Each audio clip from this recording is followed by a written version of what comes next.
बहुत समय पहले की बात है। एक बहुत घना जंगल था जहां पर एक शक्तिशाली शेर राजा बनकर राज करता था और जंगल के सभी जानवर उससे डरते थे। शेर बूढ़ा हो चुका था और उसके लिए अब शिकार करना आसान नहीं था। उसी जंगल में एक चालाक लोमड़ी रहती थी जो अपनी बुद्धि से हमेशा अपना काम निकाल लेती थी। शेर ने उसको अपना मंत्री बनाया था। लोमड़ी, कई दिनों से मुझे अच्छा शिकार नहीं मिला। अगर आज भी कुछ नहीं मिला तो मैं भूख से मर जाऊंगा। ने कहा, महाराज, आप चिंता मत कीजिए। मैं अभी आपके लिए ऐसा शिकार लेकर आती हूँ जो खुद चलकर आपकी गुफा तक आएगा। यह कहकर लोमड़ी जंगल से बाहर गांव की तरफ चल पड़ी।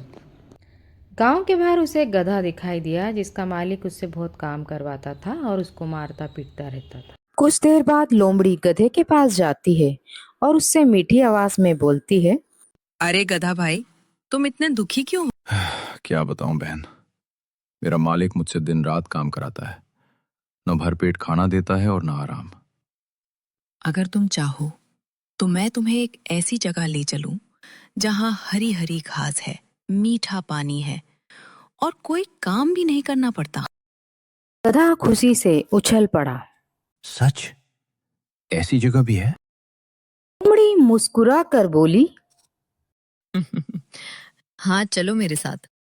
वे दोनों जंगल की तरफ चल पड़े। दोनों सीधे शेर की गुफा के पास पहुंचते हैं और शेर गधे को देखकर बहुत खुश होता है। शेर गधे को पकड़ने के लिए जैसे ही छलांग लगाता है, गधा वहां से डरकर भाग जाता है। मूर्ख लोमड़ी, शिकार हाथ से निकल गया। महाराज, नाराज मत होइए। इस बार मैं उसे फिर से ले आऊंगी। क्या वो दोबारा आएगा? उसकी चिंता मुझे छोड़ दीजिए। इतना बोलकर लोमड़ी गांव की तरफ चल दी। गधे ने उसे देखते ही कहा, तुम मुझे मरवाने ले गई थी। वहां तो कोई भयानक जानवर था। लोमड़ी तुरंत बोली, अरे नहीं, वो तो जंगल की राजकुमारी थी। उसने तुम्हें पहली बार देखा तो खुशी में तुम्हें गले लगाने दौड़ी थी। तुम डरकर भाग आए। अब वो तुम्हारे लिए रो रही है। भला गधा सोचने लगा, शायद मैं सचमुच गलत समझ बैठा। लोमड़ी की मीठी बातों में आकर वो फिर उसके साथ जंगल की तरफ चल पड़ा। इस बार गधा जैसे ही गुफा के पास पहुंचा, शेर ने पूरी ताकत से उस पर झपाटा मारा और उसको मार दिया।